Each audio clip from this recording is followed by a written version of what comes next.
Howdy y'all and welcome back to 29 Down the Line. Today I'm at Fort Monroe in the city of Hampton, Virginia. Fort Monroe is a former military base at the southern end of the Chesapeake Bay, home to a popular beach, a historic fortress, some museums, and more. There's a lot of history here, as is true for much of the Commonwealth of Virginia. And now you might be thinking, this isn't a history YouTube channel, it's a transit YouTube channel. And just hold your horse-drawn rail cars for a second, I promise we're getting there. While its military history is probably one of the most well-known things about Fort Monroe, one thing most people may not think to consider is the railroading history in this same area.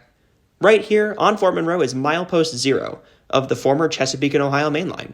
From here, the line ran southwest to Newport News, before turning northwest towards Richmond and points west. But the C&O wasn't the only railroad to link Hampton and Newport News together. Enter the Newport News, Hampton, and Old Point Railway. Starting in 1891, this company operated streetcars between these two tidewater cities, with lines stretching from Hampton to Newport News via Chesapeake Avenue, 27th Street, and Victoria Boulevard, then known as Venable Avenue, before turning north on Washington Avenue and then cutting over to Virginia Avenue, crossing Lafayette. And if you've spent any time in the area, you may be wondering, why can't I find Lafayette or Virginia Avenues today? Well, Lafayette Avenue was renamed to Huntington Avenue, I'm assuming after either C&O Railway President Collis P. Huntington or his nephew Henry E. Huntington, although I couldn't find any specific information on the renaming of the street. Similarly, Virginia Avenue and the road it connected to have been done by multiple names over the years, such as Warwick Road and today Warwick Boulevard. Streetcars ran up what is now Warwick to Hilton Village, a federal housing development built in the 1910s. Trolley service went as far north as this trolley turnaround at James River Drive, just north of Hilton Village, and if it weren't for the plaque saying otherwise, you would just assume it's a regular neighborhood traffic circle today. All streetcar traffic on the peninsula side of Hampton Roads stopped in 1945, and streetcars were replaced with buses, which today are operated by Hampton Roads Transit, or HRT. HRT bus routes 106 and 107 follow the old Hilton streetcar line very closely, although these modern bus routes stretch much further all the way to Fort Eustis and Patrick Henry Mall respectively. The old streetcar lines between Hampton and Newport News were similarly replaced by buses, with bus routes 101 and 103 acting as local connections between these two cities, serving many of the same neighborhoods that were traversed by the old streetcar lines.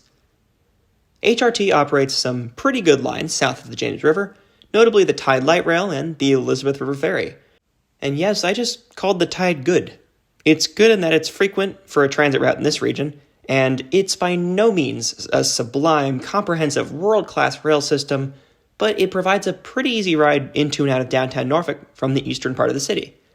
On the other side of the James, in terms of good transit routes running the length of the city, Newport News pretty much only has one route that fits this bill, the 112, which runs every 15 minutes during peak times and every 30 at most other times, up and down Jefferson Avenue, Newport News' favorite strode.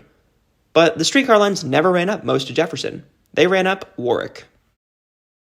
Areas along the Warwick Boulevard corridor today, however, as well as Hampton's With neighborhood, have been left without good transit. Sure, we could get more frequent bus service on more routes, but that's not enough. We need something better. And that's where my proposal comes in. Newport News and Hampton simply need to bring rail transit back into the picture. And no, I don't mean slow streetcars that run in mixed traffic. I'm talking about light rail. And specifically, I'm talking about good light rail, taking inspiration from the likes of SEPTA's Norristown High-Speed Line. And while it's not typically considered a normal light rail, the Norristown High-Speed Line could definitely be a model for a light rail that would function in the same fashion. By following good models for good light rail lines, HRT can learn from mistakes with the Tide and build and operate a light rail on the peninsula. This return to rail is where the old C&O comes back in. Their right-of-way is still almost entirely intact. Granted, that's because most of it is still actively used by CSX, but much of this right-of-way is single track through Newport News, wide enough for more tracks, light rail tracks, to be added. Newport News is an incredibly linear city, 20 miles long and anywhere from under a mile to 6.5 miles wide. I don't know about you, but to me that sounds like the perfect environment for a linear transit line. And I think Hampton Roads Transit would agree with me here, especially considering how many of the bus routes in Newport News outside of downtown and the East End run up and down Jefferson Avenue and or Warwick Boulevard, both of which run the length of almost the entire city.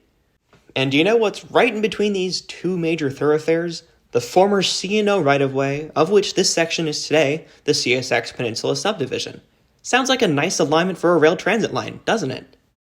I'm going to leave Fort Monroe behind for now because for this proposed line, I want to start at the other end, the easier end, in Denby, a neighborhood in the northern half of Newport News, conveniently close to the existing CSX rail line. Denby is a fine ending point for this proposed light rail line. Yes, the streetcars never came up this far, but I'm aiming to propose a service far better than anything the old streetcar routes could have provided. This part of Denby has tons of parking lots and empty space that can be redeveloped, leaving much of the area a blank slate for the city, its planners, developers, and my imagination. So let's start here. I imagine that a dense mixed-use development could take up almost all of this land. Keeping some of this parking for a park and ride at least early on makes sense, as there is extensive suburban sprawl here. There's even room for a depot and a maintenance yard for storing light rail vehicles when they're not in use. Passengers would drive or take the bus here, the corner of Warwick Boulevard and Oriana Road, where Denby Station, my proposed line's western terminus, would be. If needed, the line could be extended north in the median of or elevated above Warwick Boulevard towards Fort Eustis, but that's an issue for future proposals to deal with. From Denby Station, the line would run northeast along Oriana Road and then Denby Boulevard, keeping to the north of both roadways in its own right-of-way, never running in mixed traffic. The light rail line would then swing southeast under Denby Boulevard, making use of the existing underpass currently used by CSX, to begin its pretty much straight-shot journey downtown. The first intermediate stop, located just south of Denby Boulevard, will be Pagewood Drive. The light rail tracks on this part of the line will be immediately to the southwest of the existing rail line, sharing the right-of-way. This will be a simple neighborhood stop with access to the nearby residential neighborhoods on both sides of I-64, which also shares this corridor. This will be done with some connecting paths and a pedestrian overpass, or at the very least, improved pedestrian access to the existing Denby Boulevard Bridge. The next stop will be the Newport News Transportation Center, the city's brand new Amtrak station.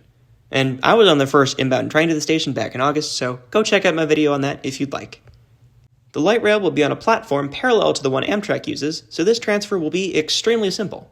Also located here is a transfer to the hourly 108 bus, which is honestly part of the reason why this light rail line should exist. Pedestrian access to nearby neighborhoods will be improved, and a pedestrian bridge across the interstate to large shopping destinations such as Walmart could be built. From here, I think there are two decent options, both with advantages and disadvantages. The first option, which will be much simpler and cheaper, will continue along the CSX right-of-way, stopping at Oyster Point Road and Bell King Road. The first of these stops is close to a neighborhood and gets within a decent walking distance of Patrick Henry Mall, which seems to be doing alright, attracting lots of people and retaining its anchor stores, even in today's retail climate. Pedestrian access would have to be significantly improved, but it can certainly be done. Additionally, there are quite a few neighboring businesses nearby. The second of these stops, at Bell King Road, would mostly just serve nearby residential areas. The other option would require the light rail line to temporarily leave the CSX right-of-way to follow I-64 as it turns away from the rail line.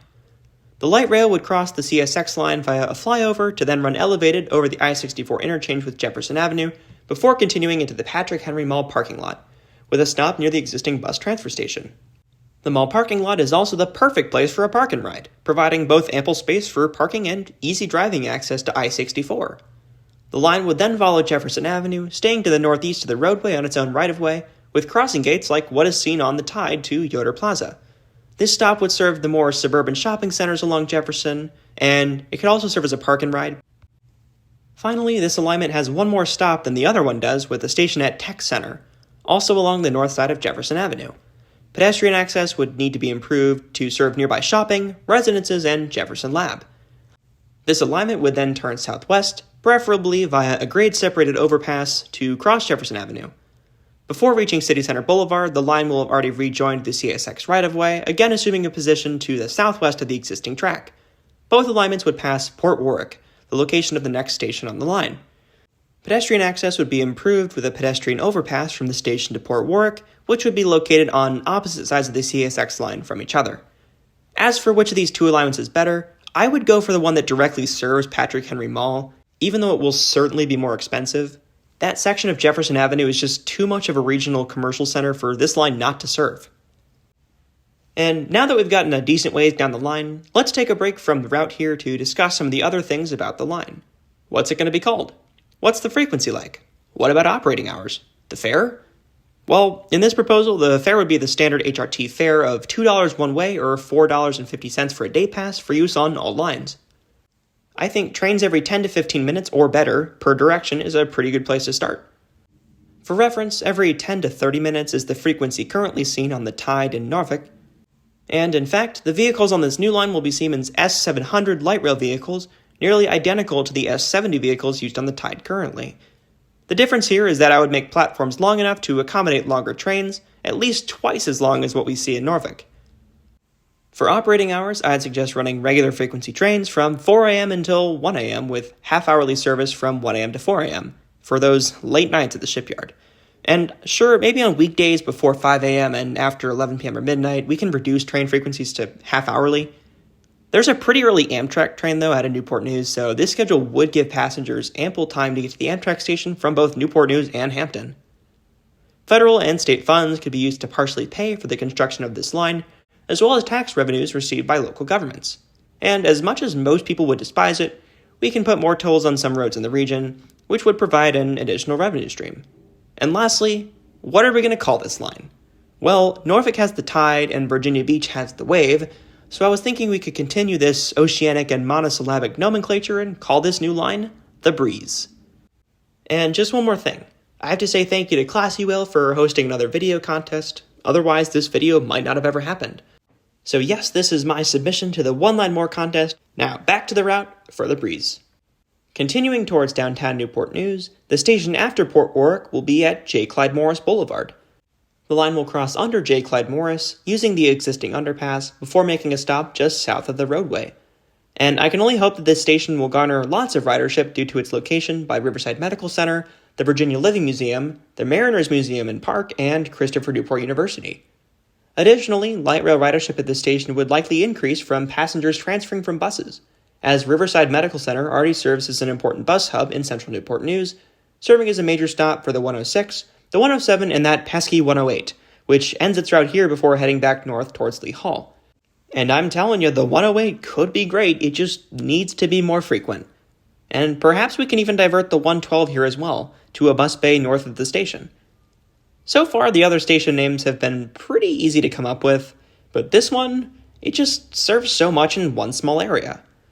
Calling it CNU would take away from the massive hospital and the museums, while simply calling it Riverside Medical Center doesn't really tell you what else is nearby. So I propose we take a page out of WMATA's book. Choose one thing to name the stop and then give it a whole bunch of subtitles. I'm looking at you, U Street African American Civil War Memorial Cardozo. Unlike WMATA, however, where there's a Morgan Boulevard station, which uses a shortened form of its namesake, Garrett A. Morgan Boulevard, some people in Newport News have decided not to simply call J. Clyde Morris Boulevard Morris Boulevard. No, that would be too easy. It's J. Clyde. So I propose this station be called J. Clyde, CNU, Riverside Medical Center, Virginia Living Museum, Mariners Museum, and Park. Next up is Burke Avenue. This stop will be on the southwestern side of the CSX track, but a pedestrian overpass will be built to serve the nearby neighborhood. There would also be pedestrian access to the Mariners Lake natural area on the southwestern side of the line, with the pedestrian overpass also serving as a new link between the neighborhood and the park. Next is Harpersville Road. There are lots of houses and churches and a high school nearby, so pedestrian access to these places would need to be added. As you can see, there are currently no sidewalks, so this would need to be remedied. So, just a quick side note, Amtrak used to pass by this crossing at Harpersville Road back when the station was at Lafayette Square, but ever since they've moved the station up to Bland Boulevard, this has been a section of the line they no longer use. So enjoy this relic of the past.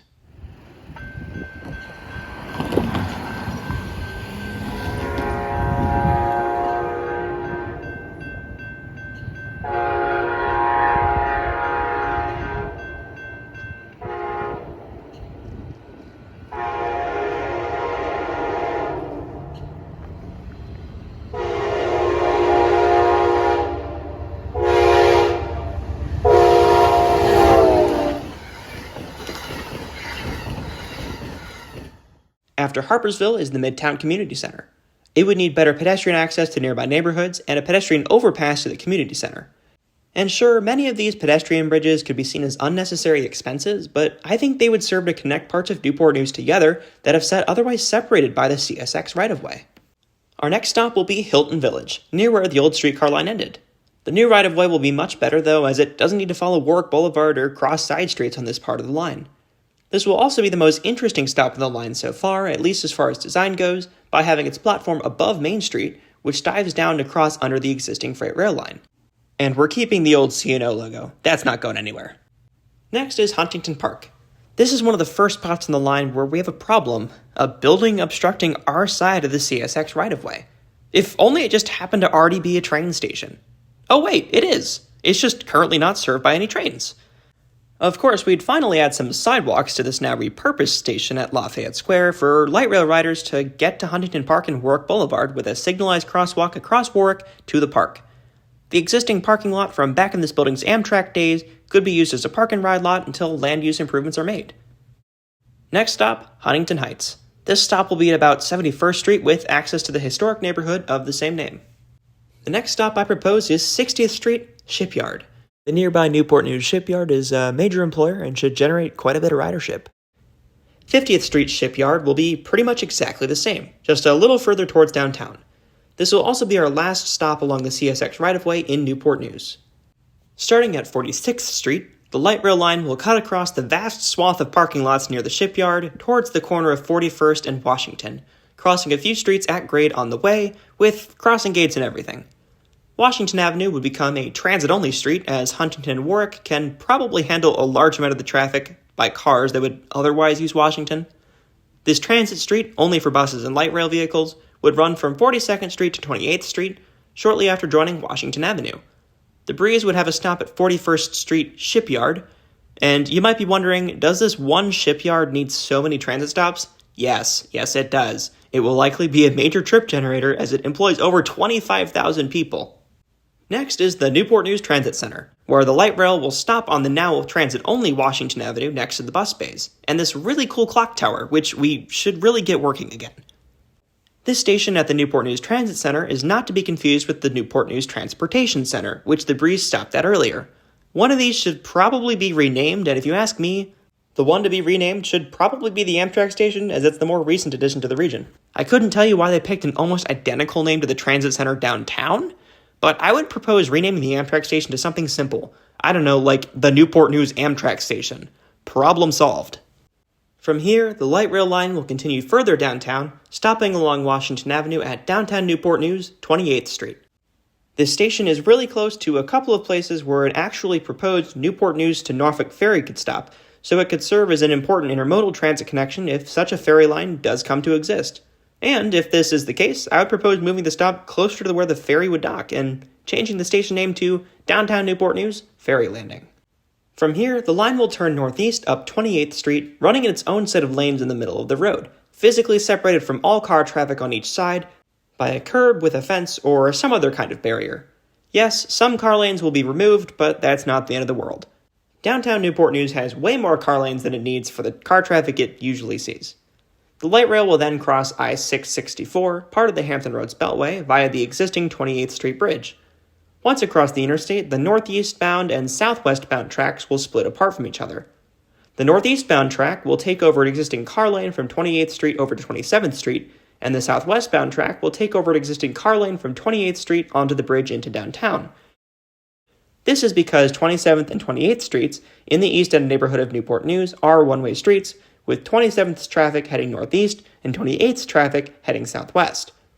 Yes, I could simply propose turning 28th into a two-way street for cars and making 27th transit only, but I think having each direction of track on a different street will create less of an impact to driveway access to local buildings on each road. And tons of driveways could slow down the line, but I think with proper design and construction, we could find a solution that allows for decent line speeds down these streets. 27th and 28th have 2 lanes each, so I'd simply convert one of these lanes into light rail tracks, not allowing car travel, but allowing cars to cross it for access to driveways. Alternatively, if it would mean higher line speeds, we could run the light rail track in between the 2 car lanes, leaving one car lane free for access to buildings on the left side of the street, and one lane for the right side, creating less places where car traffic and light rail traffic could interact. Both designs probably wouldn't impact car traffic congestion too much, as nearby 25th and 26th streets are also multi-lane, one-way streets traveling in the same directions as 27th and 28th. Interestingly, this wouldn't be the first time 27th Street has seen rail transit. The Newport News, Hampton, and Old Points track ran down this street between the 2 cities, even in the railroad's first year of service in 1891. The first stop on this section of the line will be Jefferson Avenue. There will be one unidirectional platform on 27th and one on 28th between Jefferson and Madison Avenues. The directional stops are also really close to each other since the blocks in this part of the city are really narrow. Next stop, Wickham Avenue. It's the same exact deal as at Jefferson Avenue. And the same thing will be at Chestnut Avenue, although this stop will serve the more commercial corridor located along this street. A few blocks east of Chestnut Avenue, 27th and 28th Streets merge back again into one road, a bidirectional 27th Street. The light rail will run down the middle of this road, leaving one car lane in each direction instead of the current two, still allowing access to driveways on either side of the road. There will be one more stop in Newport News, median station at Maple Avenue. And by the way, when I say the light rail will be running down the middle of the street, I'm really not at all talking about a low-speed mixed traffic line. I'm talking rail-only lanes with at least curb barriers separating them from car lanes, with maybe even some nice green trackage. We should put up some visually unobstructive, nice-looking short fences along the outside of the tracks to keep people and cars off of them, with regular breaks in the fencing for pedestrian and vehicle crossings. A similar design could be used on the one-way sections of 28th and 27th Streets, further back on the line. Signal priority will actually be a priority. If we need to install crossing gates like what's seen on parts of the Tide, let's do it. Speed is key here, and we need to keep vehicles on this line moving. If we can't do this, I would suggest shifting this section of the alignment to follow the existing CSX right-of-way along Pembroke Avenue. But this is Pembroke Avenue. You can see why I didn't necessarily want to route light rail down this. There aren't too many destinations. I also didn't want to recreate one of the other old streetcar routes all the way through this part of Newport News and Hampton, as the section of this line along the water on Chesapeake Avenue was destroyed in a 1933 storm. A modern line there could more easily become susceptible to another massive flood. But if we can get this proposed alignment right, I think having this line closer to more of the East End, running on 27th and 28th Streets, will benefit the local community immensely, serving a greater proportion of the neighborhood and avoiding the interstate-adjacent corridor that is Pembroke Avenue. 27th Street becomes Victoria Boulevard as it crosses the city line into Hampton, whose first stop on the breeze will be Catalpa Avenue. This will also be a median station, and will continue physically separating car lanes and light rail tracks for this section of the line as well. Existing on-street parking on Victoria will likely have to be reduced or eliminated, but it's a small price to pay for good transit. Next is Powhatan Parkway, another median station on Victoria Boulevard. Hampton Roads Avenue will be next. Same deal here.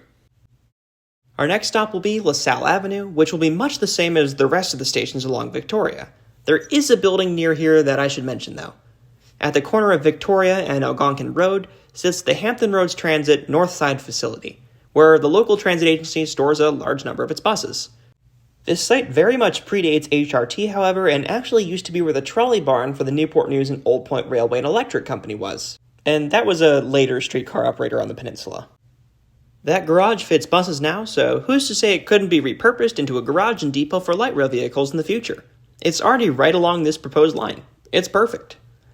The next stop will be Easton Park, right at the corner of Victoria Boulevard and Kicquetan Road, replacing the parking lot at this street corner with a nice transit station.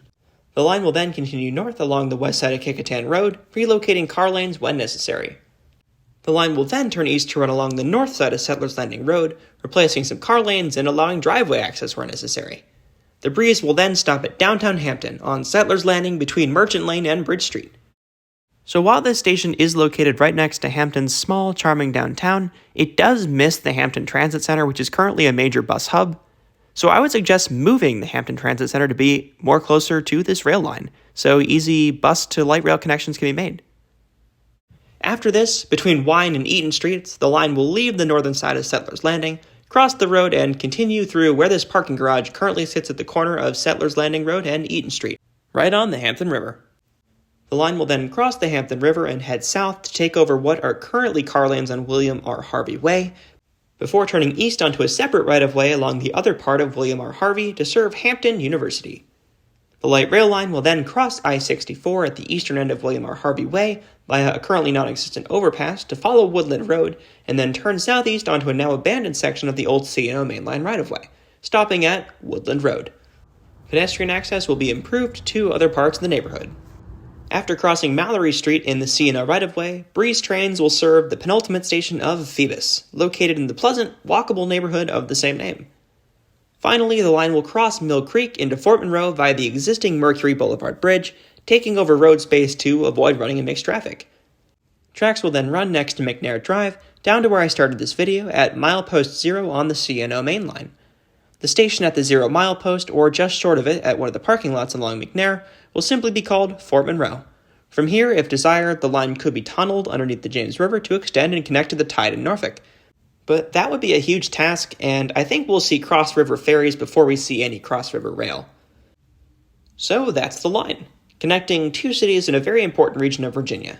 The breeze would bring back rail transit to the peninsula, and it would provide better transit coverage of areas that might currently only be served by infrequent buses. The breeze will hopefully drive more economic development in the region, largely from transit-oriented development, and create a better connection between Newport News and Hampton. Need I even mention that it will help alleviate traffic? Now, you might be wondering, won't making all those stops increase travel times on the line? The answer is yes, of course, which is why trains on this line won't be stopping at every single station. I envision instead a service pattern similar to what you see on SEPTA's Norristown high-speed line, where trains stop at intermediate stations upon request only.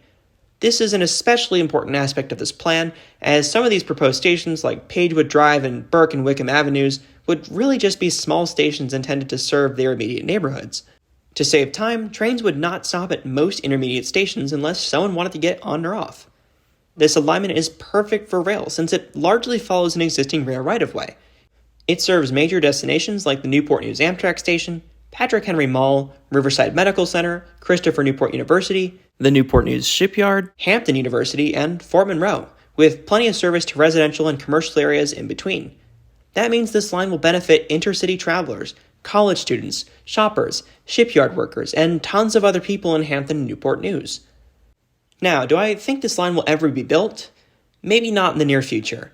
It seems like most, if not all, eyes are looking south side to Norfolk, Chesapeake, and Virginia Beach, with the repeated failure of not getting a tide extension to Virginia Beach, and now the possibility of actually building a new line to Chesapeake.